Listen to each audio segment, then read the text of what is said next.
آج پشاور میں primary schools کے اساتذہ کا احتجاج تھا۔ پرائمری سکولز کے اساتذہ کے کچھ مطالبات ہیں جو ان کی سروے اسٹرکچر سے متعلقہ تھے۔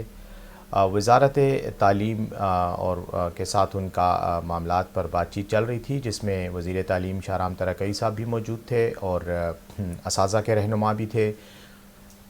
تقریباً تمام معاملات پر آپس میں ایک ہم آہنگی اور ایگریمنٹ ہو گیا تھا اور معاملات تقریباً سیٹل ہو چکے تھے، بلکہ صرف یہ فیصلہ بھی ہو گیا تھا کہ رہنما واپس جا کر مظاہرین کو کہیں گے کہ ہمارے معاملات سیٹل ہو گئے ہیں اور احتجاج ختم کیا جائے، اور طے یہ پایا تھا کہ ایک ڈائریکٹر کی سربراہی میں کمیٹی ترتیب دی جائے گی۔ وہ کمیٹی پیر کے دن سے ان معاملات پر بات کرے گی اور اپنی سفارشات مرتب کر کے وزیر تعلیم کو پیش کرے گی، جس میں سروے اسٹرکچر کے حوالے سے جو ٹیچرز کے مطالبات ہیں ان کے حل اور دیگر جو مراعات ان کے مطالبات میں شامل ہیں ان پر بات ہوگی۔ لیکن بدقسمتی سے کہیں کوئی ایسا تلخ واقعہ ہو گیا جس کے نتیجے میں بدمزگی پیدا ہوئی اور پولیس نے لاٹھی چارج کیا۔ پولیس انتظامیہ کا موقف یہ ہے کہ ان پر پتھراؤ کیا گیا بغیر کسی اشتعال کے،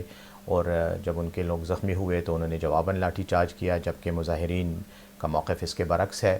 بہرحال جو بھی ہوا، میں سمجھتا ہوں کہ یہ ایک انتہائی افسوسناک واقعہ ہوا ہے۔ جو شیلنگ ہوئی ہے، لاٹھی چارج ہوا ہے، تصادم ہوا ہے، اس پر میں بالکل افسوس کا اظہار کرتا ہوں اور سمجھتا ہوں کہ یہ نہیں ہونا چاہیے تھا۔ جب معاملات افہام و تفہیم کے ذریعے سیٹل ہونے جا رہے تھے تو کسی قسم کے تشدد یا طاقت کے استعمال کی ضرورت نہیں تھی۔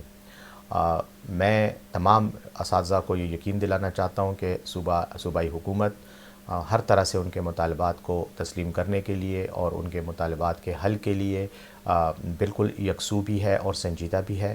ماضی میں بھی تمام مطالبات جتنے بھی سروے اسٹرکچر کے حوالے سے، تنخواہوں کے حوالے سے، ریگولرائزیشن کے حوالے سے، پروموشنز کے حوالے سے جو مسئلے تھے وہ بھی صوبائی حکومت نے حل کیے ہیں، مانے ہیں اور آئندہ بھی ہوگا۔ لیکن میں صرف اتنا مطالبہ یا درخواست ضرور کروں گا کہ اساتذہ کو بھی اپنی صفوں میں موجود ان سیاسی لوگوں کی سازشوں سے بھی باخبر ہونا چاہیے جو شاید اس مسئلے کو سیاسی پوائنٹ سکورنگ کے لیے استعمال کرتے ہوئے صوبائی حکومت کے لیے بھی اور اساتذہ کے لیے بھی مسائل بنائیں۔